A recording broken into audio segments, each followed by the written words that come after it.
in your work, you quote Nietzsche quite a bit. His line, "He who has a why to live for can bear almost any how." What do you think he meant by that? What I think? What do you think he meant by that? The same as I am intended to convey to my readers and students, that the vision of a meaning ahead of someone, a meaning in wait for someone, to be fulfilled by someone, that this contributes most than anything else under equal other circumstances for survival. Meaning is the most important thing in our lives? Certainly, because what I call a will to meaning, the wish to find and to fulfill meaning, is the basic motivation in human beings. Well, this certainly runs counter to much of the determinist notions that are being bandied around these days, as man is a machine, man is a computer, man is a product of instincts. Man is something like a rat in experiments, psychological experiments. Of course, you're right, but not only against the so-called deterministic concepts of man, but also regarding the motivational theories of certain psychotherapeutic systems. Let's talk for a minute about logotherapy, which arose out of this notion of a search for meaning. Logotherapy, as one among other types of psychotherapy, is, we may say, a meaning-centered psychotherapy. Inasmuch particularly as logotherapy sees a human being not predominantly determined, not to say dominated, by the will to pleasure, as you were mentioning, nor by the will to power along the lines of Adlerian teachings, but basically, fundamentally, by a will to meaning.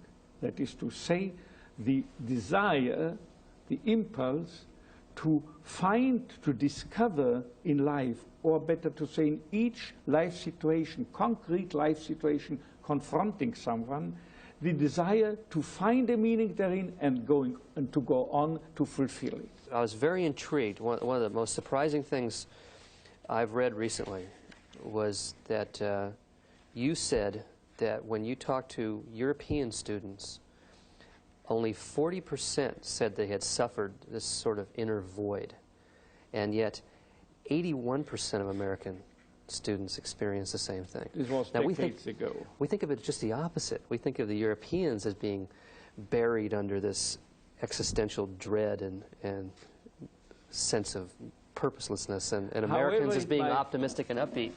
However it might be, whether the ones or the others are suffering more or less, respectively, from this existential vacuum. The ones who seem to suffer less should not look at the others with contempt, but look at the others with compassion and look for anything possible to help the others. Now, this void manifests itself as in apathy, in boredom, lack of initiative, lack of interest in the world, or initiative in changing something within the world for the better. This frustration is a proof of the existence of a will to meaning. Unless we were imbued by will to meaning, by the wish to find meaning and discover and fulfill meaning in life, we never would be able to experience an inner void. So this is, in a way, also something positive. Now, you've listed 3 types of values: creative values, experiential values, and attitudinal values. And you may find a meaning. The average man, the man on the street or the woman on the street, may find a meaning day by day in doing a deed, in creating a work. And that's the creative.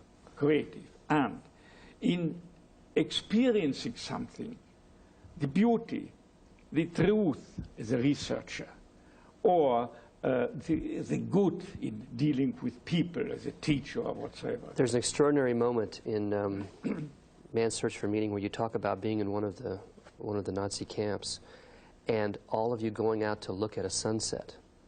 Is that exactly? This is a paradigm of experiential values, of finding a meaning in experiencing without doing anything, without achieving or accomplishing anything, but just in giving oneself to the immediate experience of something, say, beautiful going on in the world.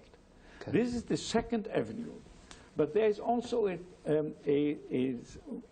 another aspect of experiential values. Excuse me. Not only experiencing something, but also experiencing someone. More than that, experiencing another human being in his or her very uniqueness. And it is the main attribute of a human being that he is a person in contrast to any animal.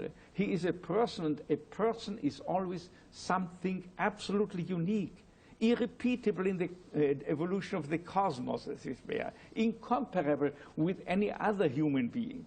And this uniqueness can be got hold of solely by a loving person, because he not only sees the essence, but also the potentials in the beloved person, thereby, as I put it before, promoting him, alleviating it to reach out to attain this potential and to fulfill and thereby actualize also himself, but not by preaching self-actualization. It's nonsense. Self-actualization can only fall into your lap automatically once that you have fulfilled a concrete meaning, done the best of a situation. Then you actualize yourself as a byproduct. Let's talk about the third set of values, which is the attitudinal, the idea of choosing how to respond to suffering. Choosing the attitude. Yes. Yeah.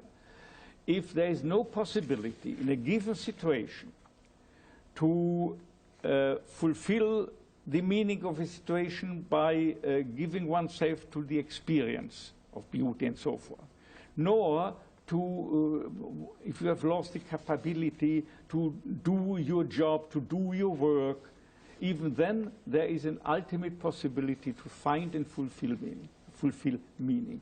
Not only the ultimate, it is even the potential to fulfill the deepest meaning, to attain the highest values. By your approach